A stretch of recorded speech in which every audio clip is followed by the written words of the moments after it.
ಇದು ಚಿತ್ರದುರ್ಗ ಜಿಲ್ಲೆಯ ಹೊಳಲ್ಕೆರೆ ತಾಲೂಕಿನ ಬಿದುರ್ಗ ಅರಣ್ಯ ಪ್ರದೇಶ. ಕಲ್ಲವನಗತಿಹಳ್ಳಿ ಸರ್ಕಾರಿ ಅರಣ್ಯ ಭೂಮಿ ಮೇಲೆ ಭೂಗಳ್ಳರ ಕಣ್ಣು ಬಿದ್ದಿದೆ. ಇದೇ ಕಾರಣಕ್ಕೆ ಅಂದಾಜು 20 ಎಕರೆ ಅರಣ್ಯ ಪ್ರದೇಶ ನಾಶ ಮಾಡಿದ್ದು, ಸರ್ವೆ ನಂಬರ್ 5ರಲ್ಲಿ ಬೆಳೆದಿದ್ದಂತಹ ಗಿಡ ಮರ ಕಡಿದು ಹಾಕಿದ್ದು ಒತ್ತುವರಿ ಯತ್ನ ಮಾಡಲಾಗಿದೆ ಎಂಬ ಗಂಭೀರ ಆರೋಪ ಕೇಳಿಬಂದಿದೆ. ಪಕ್ಕದ ಗ್ರಾಮದ ಗೋಪಾಲ್ ನಾಯ್ಕ್ ಮತ್ತು ಶ್ರೀನಿವಾಸ್ ಎಂಬ ಇಬ್ಬರು ವ್ಯಕ್ತಿಗಳು ರಾತ್ರೋರಾತ್ರಿ ಸರ್ಕಾರಿ ಅರಣ್ಯ ಪ್ರದೇಶಕ್ಕೆ ನುಗ್ಗಿ ಬೃಹತ್ ಗಾತ್ರದ ಮರಗಳನ್ನ ಕತ್ತರಿಸಿದ್ದಾರೆಂಬ ಗಂಭೀರ ಆರೋಪ ಕೇಳಿದೆ. ಜೆಸಿಬಿ ಮತ್ತು ಟ್ರ್ಯಾಕ್ಟರ್ಗಳನ್ನು ಬಳಸಿ ಸರ್ಕಾರಿ ಹುಲುಬನಿ ಕರಾಬು ಭೂಮಿ ಅರಣ್ಯ ನಾಶ ಮಾಡಲಾಗಿದ್ದು, ಇದರಿಂದ ಲಕ್ಷಾಂತರ ರೂಪಾಯಿ ಮೌಲ್ಯದ ನಷ್ಟ ಉಂಟಾಗಿದೆ. ಅಷ್ಟೇ ಅಲ್ಲದೆ ಅರಣ್ಯ ಪ್ರದೇಶದಲ್ಲಿ ಬೃಹತ್ ಗಾತ್ರದ ಬೆಳೆದು ನಿಂತಿದ್ದಂತಹ ಅಕೇಶಿಯಾ, ನೀಲಗಿರಿ, ಹೊಂಗೆ, ಬೇವು ಸೇರಿದಂತೆ ಹಲವು ಜಾತಿಯ ಮರಗಳನ್ನು ಕಡಿದು ಹಾಕಲಾಗಿದ್ದು, ಇದು ಸ್ಥಳೀಯ ರೈತರ ಆಕ್ರೋಶಕ್ಕೆ ಕಾರಣವಾಗಿದೆ. ಗ್ರಾಮದ ಹತ್ರ ಇದು ದೇವನಹಳ್ಳಿ ಅಂತ ಸರ್. ದೇವನಹಳ್ಳಿ ಗ್ರಾಮದಾಗ ಸರ್ವೆ ನಂಬರ್ 5ರಾಗೆ ಸುಮಾರು ಅಂದರೆ ಒಂದು 25-30 ಎಕರೆ ಸಾಕಿರೋ ಗಿಡ ಮರಗಳೆಲ್ಲ ಕಡಿದು ನೈಟ್ ಬಂದು ಅದು ಯಾವಾಗ ಬರ್ತಾರೆ ಗೊತ್ತಾಗಲ್ಲ. ನೈಟ್ ಬಂದು ಮರನೆಲ್ಲ ಉಳಿಸಿ ಉಳುಮೆ ಮಾಡೋಕ್ಕೆ ಪ್ರಯತ್ನ ಪಡ್ತಿದ್ದಾರೆ. ಆಮೇಲೆ ಫಾರೆಸ್ಟ್ ಇಲಾಖೆಯವರು ತಂತಿ ಕಂಬ ತಂದು ಹಾಕಕ್ಕೆ ಹೋದರೆ ತಂತಿ ಕಂಬ ಹಾಕೋಕ್ಕೆ ಬಿಡಂಗಿಲ್ಲ, ಜಮೀನು ಹೊಡ್ಕೊಂತ ನಾವು ಹಂಗೆ ಹಿಂಗೆ ಅಂತಂದು ಗಲಾಟೆ ಮಾಡ್ತಾರೆ. ಇದಕ್ಕೆ ಯಾವ ಅಧಿಕಾರಿಗಳು ಬಂದು ಇಲ್ಲಿ ಪರಿಸರ ಸಂರಕ್ಷಣೆ ಮಾಡೋಂಗಿಲ್ಲ, ಕಾಡೆಲ್ಲ ಹಾಳು ಮಾಡೋಕ್ಕೆ ನಿಂತಿದ್ದಾರೆ.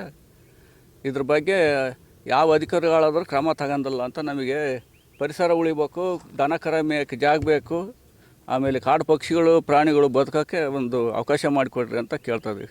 ಈಗ ಯಾವಾಗ ಬರ್ತಾರೆ ಏನು ಅಂತ ಏನಾದರೂ ಗೊತ್ತಾ ಅವರು ಯಾವಾಗ ಬರ್ತಾರೆ? ಅವಾಗ ನೈಟ್ ಬರ್ತಾರೆ ಸರ್, ಅದು ಯಾರಿಗೂ ಗೊತ್ತಾಗದಂಗೆ. ಈಗ ಅದರ ಅರಣ್ಯ ಅಧಿಕಾರಿಗಳ ಗಮನಕ್ಕೆ ಏನಾದರೂ ತಂದಿದ್ರೆ? ಹೌದು ಸರ್, ಅರಣ್ಯ ಅಧಿಕಾರಿಗಳು ಬರ್ತಾರೆ, ನೋಡ್ತಾರೆ, ಹೋಗ್ತಾರೆ. ಸುಮ್ಮನೆ ಹಿಂಗೆ ಸೊಡ್ಲ ಬಿಟ್ಬಿಟ್ಟು ವಿಪರೀತ ಈಗ ಸುಮಾರು ಅಂದರೆ ಒಂದು 25 ಎಕರೆಯಲ್ಲೇ ಸಾగు ಮಾಡಿ ಬೆಳೆ ಬೆಳ್ಕೊಂತಿದ್ದಾರೆ. ಅದ್ರ ಬಗ್ಗೆನೂ ಕ್ರಮ ಇಲ್ಲ. ಮತ್ತೆ ಮೊನ್ನೆ ಈಗ 4 ದಿವಸ ಮುಂದೆ ಮತ್ತೆ ಇಷ್ಟೊಂದೆಲ್ಲ ಗಿಡ ಮರ ಕಡಿದು ಉಳಿಸಿದ್ರು. ಇವ್ರೇನು ಒಬ್ಬರು ಬಂದು ಅಧಿಕಾರಿಗಳು ತನಿಖೆ ತಗೊಂಡು ಅದು ಇವ್ರ ಮೇಲೆ ಆಕ್ಷನ್ ತಗೊಂಡಿಲ್ಲ ಏನು. ಇನ್ನು ಇಷ್ಟಾದರೂ ಕೂಡ ಅರಣ್ಯ ಇಲಾಖೆಯ ಅಧಿಕಾರಿಗಳು ಮಾತ್ರ ಕಣ್ಣು ಮುಚ್ಚಿ ಕುಳಿತಿದ್ದು, ಇವರ ಕುಮ್ಮಕ್ಕು ಇದೆ ಅನ್ನೋ ಆರೋಪ ಕೇಳಿ ಬಂದಿದೆ. ಅರಣ್ಯ ನಾಶ ಮಾಡುವಂತಹ ಸಂದರ್ಭದಲ್ಲಿ 16 ಬಾರಿ ಅರಣ್ಯ ಇಲಾಖೆಯ ಅಧಿಕಾರಿಗಳ ಗಮನಕ್ಕೆ ಬಂದರೂ ಕೂಡ ಯಾವುದೇ ಪ್ರಯೋಜನವಾಗಿಲ್ಲ.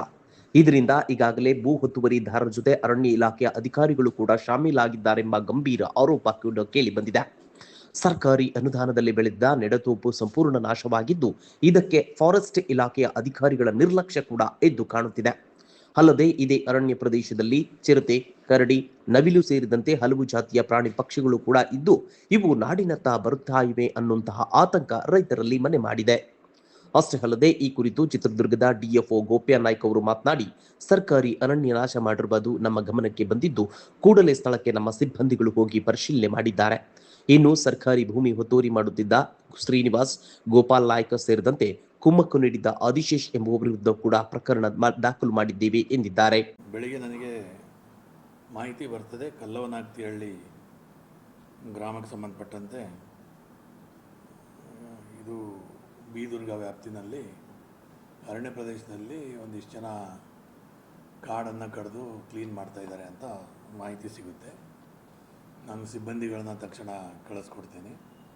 ಸಿಬ್ಬಂದಿಗಳು ಇವತ್ತು ಭೇಟಿ ಮಾಡ್ತಾರೆ. ಭೇಟಿ ಮಾಡಿ ಜಾಗಕ್ಕೆ ಪರಿಶೀಲನೆ ಮಾಡಿ ನೋಡಿದಾಗ ಅಲ್ಲಿ ಗೋಪಾಲ್ ನಾಯ್ಕ್ ಸನ್ನಾಪ್ ಲಚ್ಚ ನಾಯ್ಕ್ ಅಂತ ಇವ್ರ ಜೊತೆಗೆ ಇನ್ನೊಬ್ಬರು ಶ್ರೀನಿವಾಸ ಬಿನ್ ಶಿವಪ್ಪ ಅಂತ, ಇದು ಕೆರೆಹಟ್ಟಿಯವರು ಒಬ್ಬರು, ಮತ್ತು ಹೊನ್ನ ಕಾಲುವೆ ಗ್ರಾಮದವರು.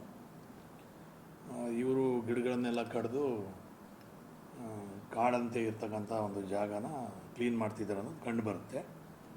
ಆವಾಗ ಪರಿಶೀಲನೆ ಮಾಡಿ ನೋಡಿದಾಗ ಸವೆನಹಳ್ಳಿ ಪ್ರಕರಣ ಸಂಖ್ಯೆ 10 2026 ಇವತ್ತಿನ ದಿನಾಂಕ 15/6/26 ಈ ಇಬ್ಬರು ಜನ ಮತ್ತು ಇದಕ್ಕೆ ಪ್ರೊವೊಕೇಟ್ ಮಾಡಿರುವಂಥ ಆದಿಶೇಷಲು ಅಂತ ಸನ್ನಾಪ್ ಈಶ್ವರಪ್ಪ ಅಂತಿದ್ದಾರೆ, ಹೊಳಲ್ಕೆರೆಯವರವರು, ಅವ್ರ ಮೇಲೂ ಕೂಡ ಕೇಸ್ ದಾಖಲಾಗಿದೆ.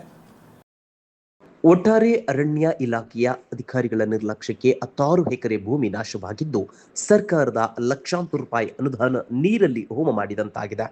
ಈ ಕುರಿತು ಸೂಕ್ತ ತನಿಖೆ ನಡೆಸಿ ಅರಣ್ಯ ನಾಶಕ್ಕೆ ಕುಮ್ಮಕ್ಕು ಕೊಟ್ಟ ಅಧಿಕಾರಿಗಳಿಗೂ ಕೂಡ ತಕ್ಕ ಶಿಕ್ಷೆ ಆಗಬೇಕು ಅನ್ನೋದು ಸ್ಥಳೀಯ ರೈತರ ಒತ್ತಾಯವಾಗಿದೆ.